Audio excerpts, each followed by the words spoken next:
दोस्तों, आज हम बात करेंगे पाकिस्तान और भारत के बीच में होने वाली बाघा बॉर्डर की परेड के बारे में। आप सभी ने इस परेड को देखा होगा। इस परेड की शुरुआत वर्ष 1959 में हुई थी, भारत पाकिस्तान के विभाजन के बाद।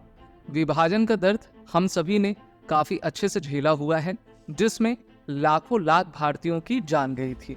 पाकिस्तान जो एक तरफा भारत के खिलाफ टेररिज्म की एक्टिविटी को किया करता है और थाउजेंड ऑफ कट्स की नीति के साथ वो चलता रहता है, जिससे कि भारत को कमजोर किया जा सके। अभी पिछले 2 सालों में पाकिस्तान के द्वारा धारा 370 35A के हटने के बाद जम्मू कश्मीर में अपने हमले को तेज कर दिया है, जिसमें भारत के सिक्योरिटी फोर्सेस और हमारे सिविलियंस को लगातार टारगेट किया जा रहा है। तो सबसे बड़ा प्रश्न यही उठता है कि जब हम जानते हैं कि हमारा पड़ोसी देश भारत को तोड़ने की साजिश करता है, गजवाए हिंद की पॉलिसी को लेकर हमेशा आगे बढ़ता रहता है, तो क्या इस संबंध में हमको पाकिस्तान के साथ बाघा बॉर्डर परेड सेरेमनी को करना चाहिए या फिर नहीं? मेरा तो आंसर है नहीं करना चाहिए। अगर हमारा कोई शत्रु देश है और वो लगातार हम पर प्रहार कर रहा है, तो हमें अपने एंटरटेनमेंट के लिए इस प्रकार के नॉनसेंस चीजों को नहीं करना चाहिए। हो सकता है कि मेरे शब्द काफी हार्श हों, लेकिन ये सच्चाई है। वर्ष 1947 से लेकर 2024 तक भारत में टेररिज्म से लगभग 1 लाख से अधिक भारतीयों की जान गई है।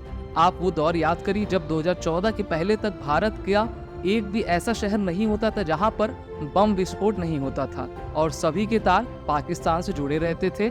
अभी इस सरकार ने टेररिज्म पर काफी नकेल लगाई है और जम्मू कश्मीर को भी काफी शांत बनाया है, लेकिन उसके बावजूद भी पाकिस्तान अपनी अलग अलग रणनीतियों के माध्यम से भारत को डिस्टेबलाइज करने की अपनी साजिश को अंजाम देता रहता है। तो क्या इस परिप्रेक्ष्य में हमको इस प्रकार की सेरेमनी को अपने एंटरटेनमेंट के लिए चलाना चाहिए?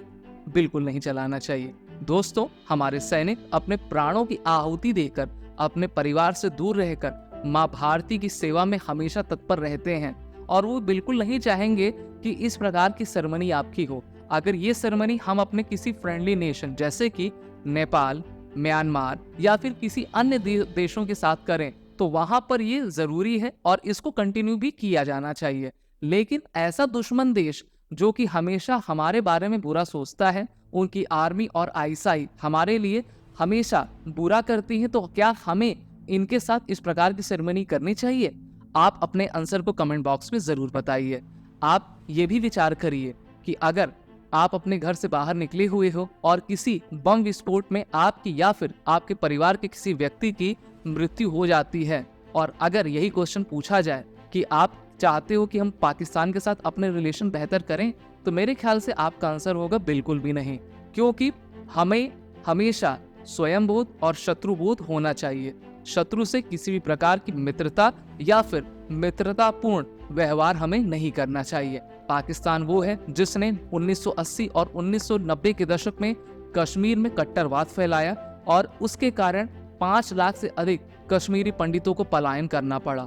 अभी भी स्थिति सही तरीके से बहाल नहीं हो पाई है और लगातार हमारे आर्मी, एयरफोर्स और सिविलियंस को निशाना बनाया जा रहा है। दोस्तों, बहुत सी चीजें ऐसी होती हैं जिसको हम नजरअंदाज कर देते हैं, या फिर हमारी जो पब्लिक है 140 करोड़ की, उतना वो बौद्धिक क्षमता से संपन्न नहीं है कि वो इन सभी चीजों के बारे में सोच सके।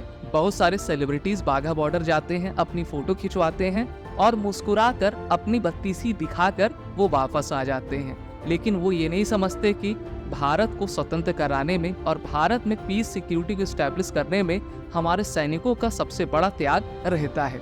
तो सैनिकों के लिए हम अपनी आवाज उठाएं कि देखिए, इस प्रकार की सेरेमनी को हम पाकिस्तान के साथ बिल्कुल नहीं कर सकते। हमको नेपाल के साथ करना चाहिए और भी जो हमारे अदर फ्रेंडली फॉरेन कंट्रीज हैं उनके साथ हम कर सकते हैं, लेकिन पाकिस्तान जैसे ऐसे सांप जैसे व्यवहार करने वाले देश के साथ इस प्रकार की सेरेमनी नहीं करनी चाहिए।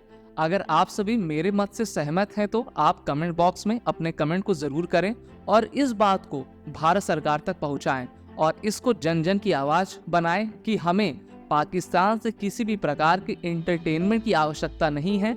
हम एंटरटेनमेंट अपने देश में, अपने देश के लोगों के साथ कर सकते हैं। इसमें पाकिस्तान की जरूरत हमको बिल्कुल भी नहीं है। जो देश हमारा खून बहाता है, जो देश हमारे बारे में गलत विचार रखता है, उसके साथ हमको किसी भी प्रकार का संबंध नहीं बनाना है। जय हिंद।